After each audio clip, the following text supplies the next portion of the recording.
warahmatullahi wabarakatuh. Bagaimana keadaan kalian? Sehat? Senang sekali kalau kalian sehat. Kali ini Ibu Rahma Wijayanti akan memberikan materi IPS. Materi sebelumnya tentang kebutuhan manusia. Sedangkan materi kali ini tentang alat pemuas kebutuhan. Simak baik-baik ya materinya. Alat pemuas kebutuhan. Alat pemuas kebutuhan adalah segala sesuatu yang digunakan untuk memuaskan kebutuhan manusia dalam bentuk barang dan jasa. Dalam bentuk barang bisa berupa topi, jaket, HP. Sedangkan dalam bentuk jasa bisa berupa mekanik atau dokter.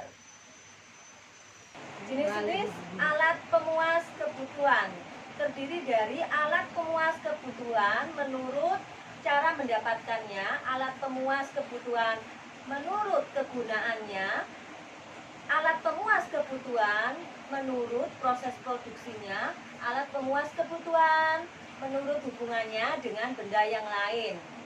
Alat pemuas kebutuhan menurut cara mendapatkannya terdiri yang pertama benda ekonomi. Benda ekonomi ini untuk mendapatkannya memerlukan pengorbanan. Misalnya baju, sepatu. Untuk baju ini untuk mendapatkannya memerlukan uang.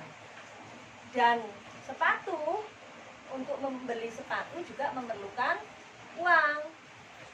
Dari sini apa kalian sudah paham? Mari kita amati materi selanjutnya. Yang kedua adalah benda bebas. Benda bebas ini tersedia di alam dan cara mendapatkannya dengan gratis. Misalnya matahari, udara, dan air. Matahari adalah sebagai sumber energi, sedangkan air kita gunakan untuk mencuci, memasak, dan sebagainya. Sedangkan udara adalah yang kita hirup. Alat pemuas kebutuhan berdasarkan kegunaannya terdiri dari dua. Yang pertama, benda produksi, dan yang kedua adalah benda konsumsi. Benda produksi adalah benda yang melalui proses produksi sehingga benda itu menghasilkan benda yang lain. Misalnya mesin jahit, mesin pabrik, dan lahan. Mesin jahit menghasilkan baju, sedangkan mesin pabrik kalau seandainya pabrik sabun menghasilkan sabun.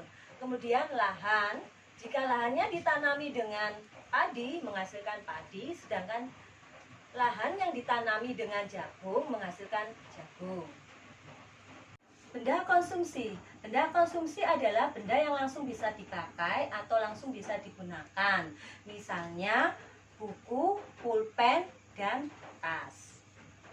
Alat pemuas kebutuhan menurut proses produksinya terdiri dari tiga, yaitu barang mentah, barang setengah jadi, dan barang jadi. Barang mentah harus melalui proses produksi untuk menjadi tahap selanjutnya. Misalnya kayu gelondongan. Kayu gelondongan sebelum menjadi perabotan harus diolah terlebih dahulu.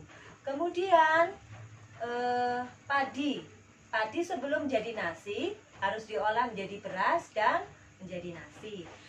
Kemudian kapas sebelum diolah menjadi baju, kapas diolah menjadi kain terlebih dahulu, kemudian menjadi baju. Barang setengah jadi ini melalui proses produksi selanjutnya sebelum mencapai tahap akhir. Misalnya benang menjadi kain. Dan yang terakhir adalah barang jadi. Barang jadi adalah barang yang bisa langsung dikonsumsi oleh manusia. Misalnya baju yang kita pakai anak-anak, kemudian jam tangan, ada kacamata dan tas. Alat pemuas kebutuhan kebutuhan menurut hubungannya dengan benda yang lain. Terdiri dari barang substitusi dan barang komplementer. Barang substitusi, barang yang menggantikan barang yang lain. Misalnya, nasi diganti dengan kentang, mobil diganti dengan sepeda motor ataupun diganti dengan bis. Kemudian, barang komplementer, barang yang saling melengkapi benda lain. Misalnya, mobil dengan bahan bakar, kemudian roti dengan selai. Kalian bisa menggunakan contoh yang lainnya. Anak-anak, demikian materi yang Ibu Rahma sampaikan. Apa kalian sudah paham?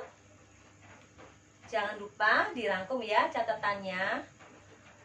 Oke, saya akhiri sampai di sini. Assalamualaikum warahmatullahi wabarakatuh.